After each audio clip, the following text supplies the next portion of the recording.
আজকে চলে আসলাম তার তরঙ্গ রেডিও হাউস। আপনারা দেখতে পাচ্ছেন যেটি জনতা ব্যাংকের নিচে। আমি আপনাদেরকে সরাসরি দেখানোর চেষ্টা করছি। আপনারা জানেন যেটি দেবিদ্বারে একটি নামকরা প্রতিষ্ঠান, যেটি দীর্ঘদিন ধরে প্রচলিত তার রেডিও হাউস। তো আপনাদেরকে আমি দেখানোর চেষ্টা করছি। এই যে তার তরঙ্গ রেডিও হাউস। আর আমি আপনাদেরকে যে দোকানটি দেখানোর চেষ্টা করছি, এটি হলো দেবিদ্বারে নিউ মার্কেট মধ্যে অবস্থিত। নিউ মার্কেটের উত্তর পাশে আমরা জানি জনতা ব্যাংক রাবেয়া কমপ্লেক্সের মধ্যে। আর আমি দিনই এই প্রতিষ্ঠানটি চালাই। এটি একটা নাম, অনেক আগে থেকে প্রতিষ্ঠানটি একটি পরিচিত প্রতিষ্ঠান। তো আমি আজকে আপনাদেরকে সরাসরি এটার ইতিহাসটা জানবো। আর ভাই, আপনি কেমন আছেন? আছি আলহামদুলিল্লাহ। আসসালামু আলাইকুম রাহমাতুল্লাহ। আপনি ভালো আছেন? আপনাদের এই প্রতিষ্ঠানটা কত বছর চলে বা দীর্ঘদিন কেমন সারা পাচ্ছেন, আর কি কি আইটেম পাওয়া যায়, একদম পুরনো কি কি জিনিস আপনার মনে পড়ে? দর্শক বন্ধুরা সবাইকে আসসালামু আলাইকুম। আমাদের এই প্রতিষ্ঠানটা দেবিদ্বারে তার তরঙ্গ রেডিও হাউস, ঐতিহ্যবাহী এক প্রতিষ্ঠান।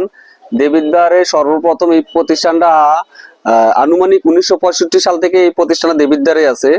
তো উনি যে প্রথম মালিক ছিল খলিলুর রহমান খোকন, ওনার নাম খোকন মিকের দোকান নামেই পরিচিত। তার তরঙ্গ রেডিও হাউস হলেও খোকন মিকের নাম বললেই সবাই চিনে, ছোট থেকে বড়, বড় থেকে ছোট, বয়স্ক বৃদ্ধরা সবাই খোকন মিকের নাম বললেই, যে তার তরঙ্গ রেডিও ভালো লাগে না, খোকন মিকের দোকান বললেই দেবিদ্বার চিনে।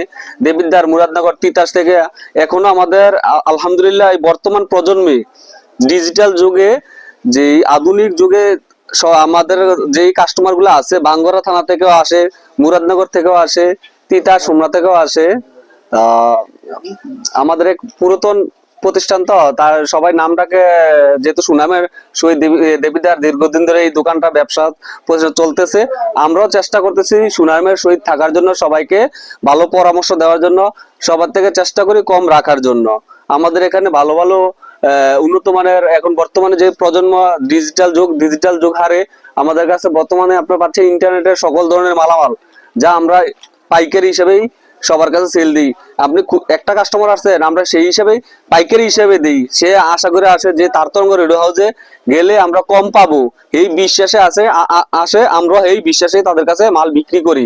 আল্লাহর রহমত আমাদের এই প্রতিষ্ঠান দীর্ঘদিন ধরে আছে। এখন আমি চালাইতেছি 2013 সাল থেকে, যে ওনার কাকার সাথে আমি আছি। কাকা মারা গেছে 2022 সালে।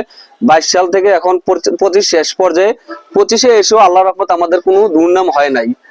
চেষ্টা করি আপনাদের সাথে, সবার সাথে ভালো ব্যবহার সহিত ভালো মাল দেওয়ার চেষ্টা করি।